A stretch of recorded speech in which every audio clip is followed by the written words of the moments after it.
दोस्तों सितंबर का महीना चल रहा है और इस समय आपको अपने बोगनवेलिया के पौधे पर कुछ बहुत ज़रूरी काम करने होंगे, जिससे कि कुछ ही समय बाद आपका बोगनवेलिया का पौधा फूलों से भर जाए।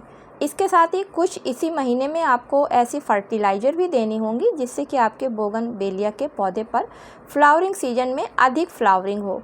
साथ में आगे वीडियो में देखेंगे कि बोगनवेलिया के पौधे की हमें किस तरीके से देखभाल भी करनी है। तो ये सभी चीज़ों को चलिए वीडियो में देखते हैं और फिर वीडियो की शुरुआत करती हूँ। नमस्कार दोस्तों, मेरे यूट्यूब चैनल पर आप सभी लोगों का हार्दिक स्वागत है। तो दोस्तों बोगनवेलिया एक ट्रॉपिकल प्लांट होने के साथ साथ झाड़ीनुमा बेल वाला पौधा है और इसके रंग बिरंगे कागज़ की तरह दिखने वाले फूल बहुत ही ज़्यादा खूबसूरत देखने में लगते हैं।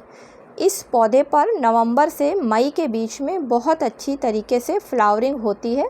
वैसे तो इसमें साल भर फूल एक दो आते रहते हैं और ये पौधा पूरी तरीके से धूप वाला पौधा है। कम से कम इस पौधे को 5 से 6 घंटे की धूप बहुत ज़रूरी होती है, तभी इस पौधे पर अच्छी तरीके से फ्लावरिंग होती है। अगर इसको आपने किसी शेडी एरिया में रख दिया है तो आपका पौधा काफ़ी हरा भरा रहेगा, लेकिन उसमें फ्लावरिंग सीजन में फ्लावर नहीं आएंगे। इसके अलावा इस पौधे की हर 2 साल में रिपोर्टिंग करना बहुत ज़रूरी होता है, क्योंकि दोस्तों ये ज़मीन में लगने वाला और एक बेल वाला पौधा है। इस कारण इस पौधे की जड़ें बहुत तेज़ी से ग्रोथ करती हैं और रूट बाउंड बहुत जल्दी हो जाता है इसमें, जिसकी वजह से पौधे की ग्रोथ रुक जाती है। तो जब भी आप इस पौधे को लगाएं तो कोशिश यही करें कि 10 इंच से बड़े गमले में या फिर ग्रो बैग में लगाएं और समय समय पर इस पौधे पर प्रूनिंग करना बहुत ज़रूरी होता है।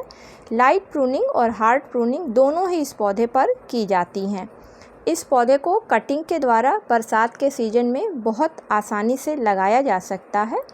इसके अलावा इस पौधे को बहुत कम पानी देना होता है। अगर ज़्यादा पानी ये पौधा पा जाता है तो भी इस पौधे पर फूल नहीं आते हैं। तो दोस्तों ये तो कुछ ऐसी ज़रूरी चीज़ें थी जिनको कि ध्यान में रखकर अगर बोगनवेलिया के पौधे की देखभाल करी जाती है तो बोगनवेलिया का पौधा काफ़ी स्वस्थ रहता है। साथ में उसमें फ्लावरिंग सीजन में फ्लावर भी काफ़ी आते हैं। तो चलिए दोस्तों अब देखते हैं कि अभी हमें सितंबर के महीने में अपने बोगनवेलिया से फ्लावरिंग सीजन में अधिक फ्लावर लेने के लिए कौन से 3 बहुत ज़रूरी काम करने हैं।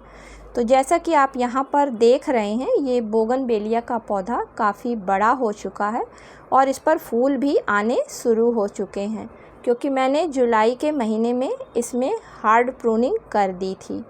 तो अगर आपने अभी तक प्रूनिंग नहीं करी है तो आप अपने पौधे पर प्रूनिंग तुरंत कर दीजिए। तो आप हार्ड प्रूनिंग भी कर सकते हैं और लाइट प्रूनिंग भी कर सकते हैं।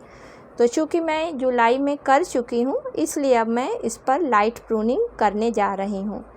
तो इस तरीके से प्रूनिंग कर देने से पौधे में नई नई ब्रांचें निकलने लगेंगी और पौधा घना होने लगेगा, जिससे कि जब इस पर फ्लावरिंग सीजन स्टार्ट होएगा तो पौधे पर अधिक से अधिक फ्लावर निकल कर आएंगे। तो सबसे पहला काम है कि पौधे की प्रूनिंग करना। तो अगर आपने अभी तक पौधे की प्रूनिंग नहीं करी है तो आप अभी और अक्टूबर के पहले हफ्ते तक इस काम को अपने पौधे पर ज़रूर कर लें। इसके बाद अगली चीज़ आपको करनी है अपने गमले की मिट्टी की अच्छी तरीके से गोड़ाई करना। तो दोस्तों गोड़ाई करने से 2 फ़ायदे होते हैं। एक तो मिट्टी पोरस हो जाती है, जिसकी वजह से पौधे की जड़ों तक हवा आसानी से जाने लगती है, और दूसरा गुड़ाई करने से होता है कि अगर मिट्टी में किसी तरीके की खरपतवार होते हैं तो वो भी हट जाते हैं। इंसेक्ट वगैरह होते हैं तो मिट्टी में हवा जाने की वजह से वो भी हट जाते हैं। और यहाँ पर आपको गमले की 2 से 4 इंच तक गहराई में अच्छी तरीके से गुड़ाई करनी है, क्योंकि जो गमले की ऊपरी सतह होती है वो सारे पोषक तत्व उसके ख़त्म हो चुके हुए होते हैं, इसलिए वो मिट्टी काफ़ी कमज़ोर हो जाती है, जिससे कि उसमें जब खाद डाली जाती है तो वो पौधे तक पूरी तरीके से नहीं पहुंच पाती है। इसलिए दोस्तों गुड़ाई करने के साथ साथ आप अपने बोगनवेलिया के पौधे की कम से कम 2 से 4 इंच गहराई की मिट्टी को गमले से बाहर कर दें, और ये काम करना भी आपके लिए बहुत ज़रूरी है। तीसरा काम करना है अपने बोगनवेलिया के पौधे को फर्टाइल करना। तो दोस्तों जितनी भी मिट्टी आपने बाहर निकाली है तो सबसे पहले आप बगीचे की साफ़ मिट्टी ले लें, और अगर आपके पास मिट्टी इस समय नहीं है तो जो आपने गमले से मिट्टी निकाली है, जब तक आप फर्टिलाइज़र तैयार कर रहे हैं तब तक उस मिट्टी को आप धूप में फैला दें, जिससे कि उस मिट्टी में अगर किसी तरीके के कीड़े या कुछ भी हो तो वो वहाँ से हट जाएं। चलिए दोस्तों, अब देखते हैं कि इस मिट्टी में हमें कौन कौन सी फर्टिलाइज़र्स को ऐड करना है।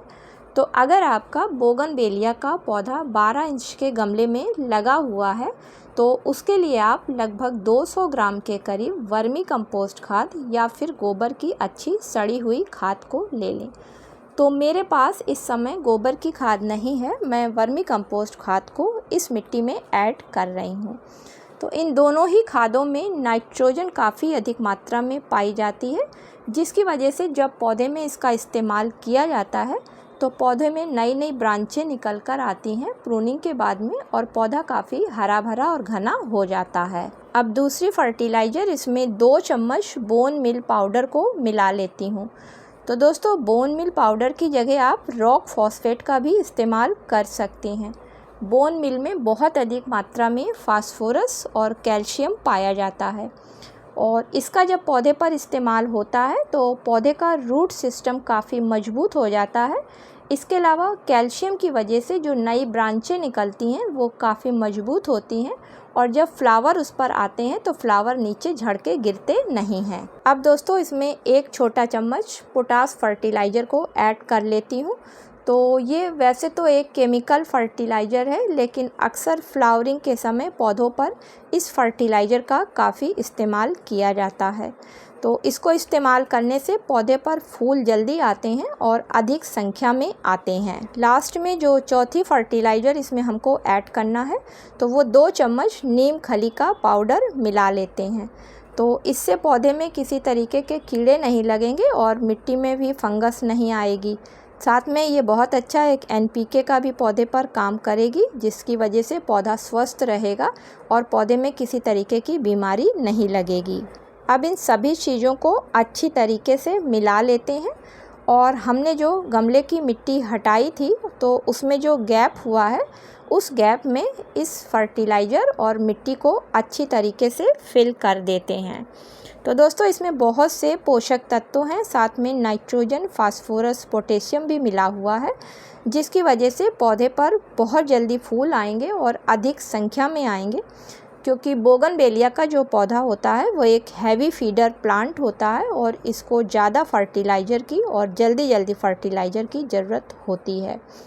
अब इसको डालने के बाद में मिट्टी को अच्छी तरीके से धीरे धीरे करके दबा देते हैं, जिससे कि मिट्टी के सारे एयर पॉकेट बंद हो जाएं, और ऊपर से वाटरिंग कर देना है। तो दोस्तों ये थे कुछ ऐसे 3 काम और कुछ ऐसी फर्टिलाइज़र्स जिनको कि सितंबर में या फिर अक्टूबर के पहले हफ्ते तक हर हालत में बोगनवेलिया के पौधे को देना काफ़ी ज़रूरी होता है, तभी इसमें आने वाले फ्लावरिंग सीजन नवंबर में बहुत अच्छी फ्लावरिंग होती है।